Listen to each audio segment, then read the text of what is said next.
Assalamualaikum warahmatullahi wabarakatuh. Salam Om Swastiastu, Namo Buddhaya, salam kebajikan dan salam sejahtera untuk kita semua. Saudaraku sebangsa dan setanah air, para penonton kanal YouTubeku yang sangat saya hormati dan sangat saya cintai. Dalam kesempatan ini, saya ingin menyajikan sebuah peristiwa, sebuah momen di mana Bapak Profesor Dr. Mahfud MD dicecar oleh mahasiswa dari Andalas Padang terkait dengan putusan Mahkamah Konstitusi. Bahkan para mahasiswa ini juga mereka bertanya soal dinamika politik, polemik yang terjadi hari ini di Mahkamah Konstitusi. Kenapa kira-kira mahasiswa ini sampai berani menanyakan hal ini? Lalu, apa kira-kira tanggapan dari seorang Profesor Dr. Mahfud MD terkait dengan pertanyaan-pertanyaan yang dilontarkan dari mahasiswa ini? Karena ada mahasiswa yang mengatakan bahwa kami muak dengan demokrasi di bangsa ini. Tentu ini sangat menarik. Dan untuk lebih jelasnya, saya ingin mengajak pemirsa sekalian, mari kita bersama-sama menyimak cuplikan video berikut ini. Selamat menyaksikan. Bagaimana langkah-langkah konkret yang dapat dilakukan untuk memastikan bahwa pemilu 2024 nantinya itu berlangsung secara demokratis dan konkret. Dan berhubungan dengan itu juga Bapak seorang ahli hukum dan merangkap mantan Ketua MK dan Hakim Mahkamah Konstitusi. Bagaimana Bapak melihat peran lembaga-lembaga hukum, terutama lembaga yudikatif, yang dimana lembaga yudikatif ini sebagai lembaga yang menyelesaikan hasil pemilu, hasil sengketa pemilu dalam memastikan integritas dan transparansi pemilu 2024. Mungkin itu pertanyaan dari saya. Terima kasih. Wassalamualaikum warahmatullahi wabarakatuh. Saat ini Amindia Adnan dari Fakultas Hukum Universitas Andalas. Pertanyaannya juga sama Amindia tadi. Bagaimana lembaga yudikatif bisa dipercaya kalau seperti sekarang ini masalahnya? Saudara, yang di Mahkamah Konstitusi itu adalah peristiwa mendung bagi dunia hukum, tetapi sekarang awannya sudah dibersihkan. Karena apa? Penyebab mendungnya itu sudah diselesaikan melalui Majelis Kehormatan Mahkamah Konstitusi, sudah menyatakan dengan jelas ini pelanggaran berat. Ada yang tanya, apa itu yang melanggar? Itu kan 9 hakim melanggar semua, kok hanya satu yang diberhentikan dari jabatannya? Iya, karena yang 8 itu hanya melakukan pelanggaran ringan, ngomong ke media terlanjur, tapi yang satu melakukan pelanggaran berat. Ada yang tanya gini loh, Pak, kenapa sudah tahu melakukan pelanggaran berat kok hanya diberhentikan dari jabatan, kok tidak dipecat? Kan menurut aturan harus dipecat dari kedudukan sebagai hakim. Menurut saya putusan MK itu harus diterima sebagai keputusan final, tidak perlu diperdebatkan. Kenapa Pak? Ya alasannya boleh saudara setuju, boleh tidak, tapi tetap ini alasannya. Saudara, kalau ketua MK itu diberhentikan, dia boleh naik banding dengan membentuk MK yang baru. Misalnya saya ketua MK, diberhentikan dari jabatan ketua, saya boleh sebagai ketua MK membentuk lagi, saya bentuk lagi untuk banding. Jadi tidak ada kepastian kalau langsung dipecat. Kalau cuma diturunkan dari jabatannya lalu tidak boleh ikut sidang, sudah kepastian hukum segera terjamin, pemilu tidak terganggu. Itu yang sekarang harus kita terima. Dan insya Allah sidang-sidang sengketa hasil pemilu yang akan datang itu akan lebih baik. Karena pertama, borok-boroknya sudah dibongkar sekarang. Yang kedua, penyakitnya sudah diamputasi.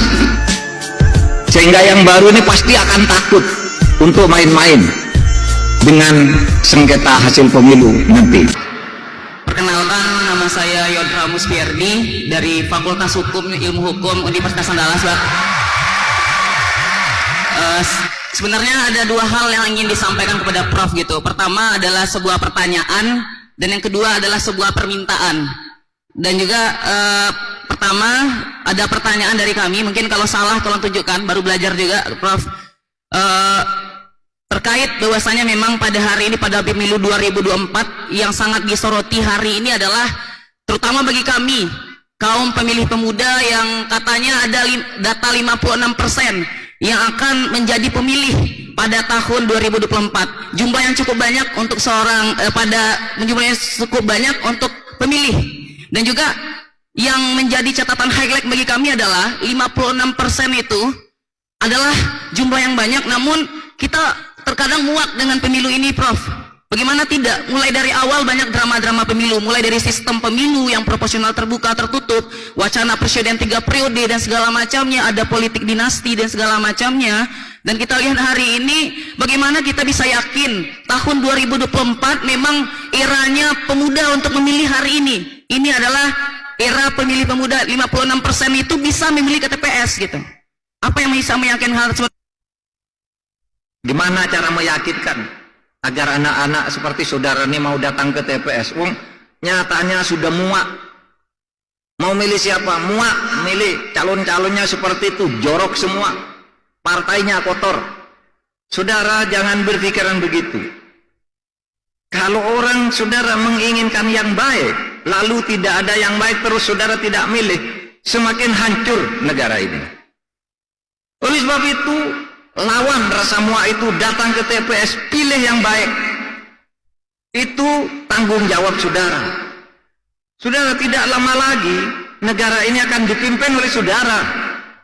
Saya sudah 23 tahun berturut-turut di pemerintahan.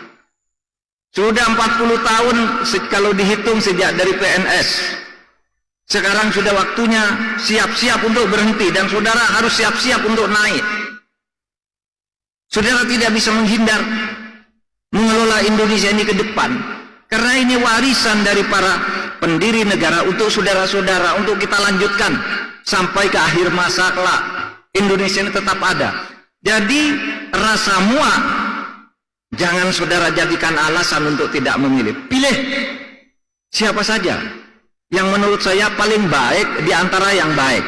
Saya selalu mengutip ini. Saudara, pemilu itu bukan memilih malaikat. Malaikat itu tidak ada dosanya, tidak ada jeleknya malaikat.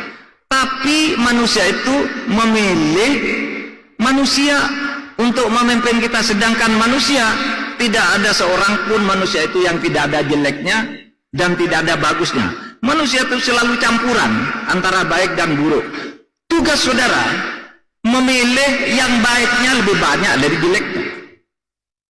Karena pemilu itu tidak mungkin memilih orang sempurna atau malaikat.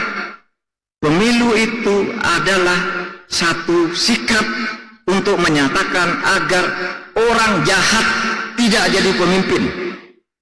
Itu filosofinya.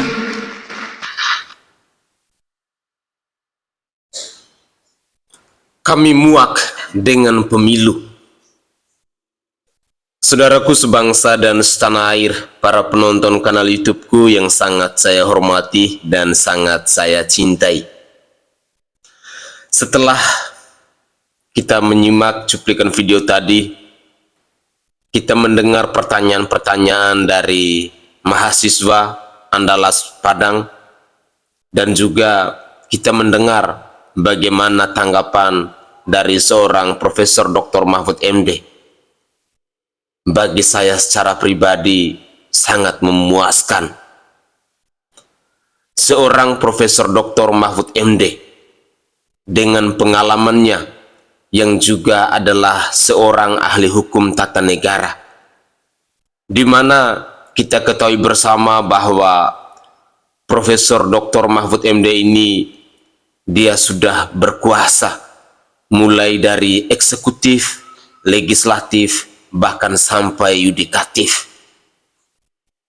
Pengalamannya yang sudah obrak-abrik ini membuatnya menjadi pribadi yang sangat dewasa, pribadi yang begitu matang dalam menjawab pertanyaan-pertanyaan dari para mahasiswa tadi.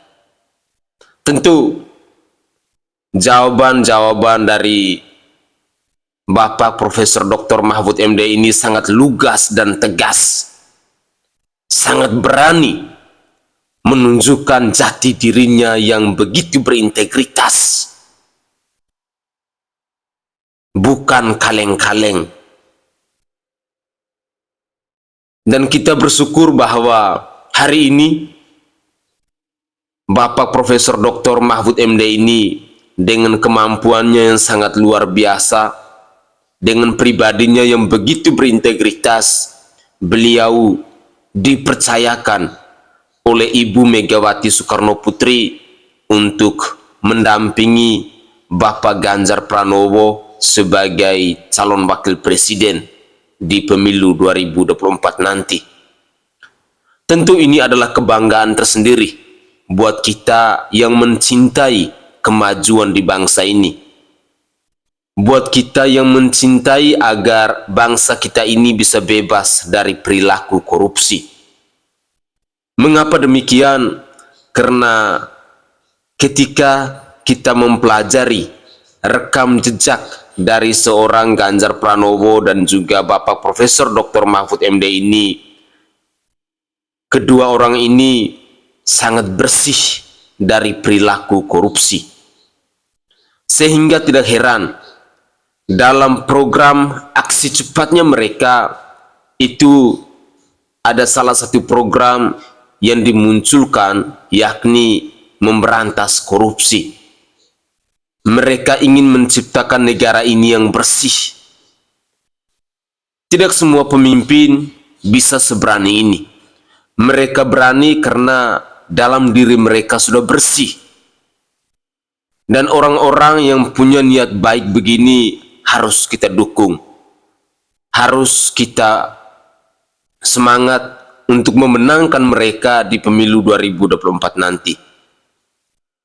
Orang baik biasanya akan selalu dipertemukan dengan orang baik. Tetapi satu hal yang harus kita waspadai bahwa orang baik biasanya akan selalu mendapat banyak tantangan dari orang-orang yang jahat. Inilah fakta, inilah fenomena yang harus kita waspadai. Saudaraku sebangsa dan setanah air, ketika kita mendengar pernyataan yang dilontarkan oleh mahasiswa tadi bahwa kami muak dengan pemilu, mungkin itu adalah fenomena yang terjadi hari ini. Memang jelas apa yang disampaikan oleh mahasiswa tadi, bahwa sistem pemilu mulai dari proporsional, tertutup ataupun terbuka, lalu adanya drama politik dinasti, ada drama yang lain lagi yang saling sindir menyindir, belum lagi dengan aturan di Mahkamah Konstitusi yang diobrak-abrik. Tidak heran bila pada akhirnya generasi penerus bangsa ini mengatakan bahwa kami muak dengan pemilu ini. Tentu sebagai generasi penerus bangsa, mereka akan selalu melihat, mereka akan selalu memantau apa-apa saja yang terjadi di bangsa ini. Karena mereka saat ini lagi belajar. Mereka sedang membentuk jati dirinya mereka. Tetapi ketika ada momen-momen atau ada polemik politik yang terjadi di bangsa ini yang amburadul seperti sekarang ini, apa kira-kira yang bisa kita wariskan kepada generasi penerus bangsa ini? Sehingga tidak heran mereka dengan begitu beraninya mengatakan bahwa kami muak dengan pemilu ini. Semoga saja kita yang saat ini sedang berkuasa bisa sadar. Semoga kita yang saat ini sedang berkuasa bisa menjadi seorang negarawan yang baik, agar bisa diteladanin, dicontohi oleh generasi penerus bangsa ini.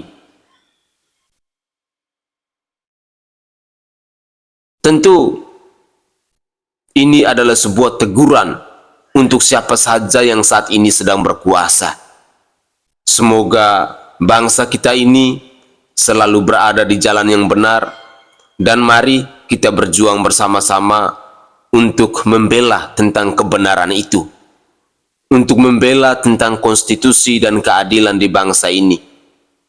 Ingat, kita saat ini tugasnya kita hanya untuk merawat dan melanjutkan perjuangan-perjuangan dari para pahlawan pendahulu kita.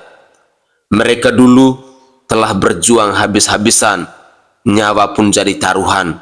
Tetapi saat ini tugasnya kita adalah menjaga, merawat, dan melanjutkan agar bangsa ini menjadi bangsa yang lebih maju dari hari ini.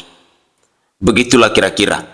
Saya Sainai dari Provinsi Nusa Tenggara Timur. Saatnya kita yang rakyat jelata harus berani untuk bersuara. Salam hormat, salam NKRI, dan salam Pancasila untuk kita semua. Tetaplah semangat dan jangan pernah menyerah.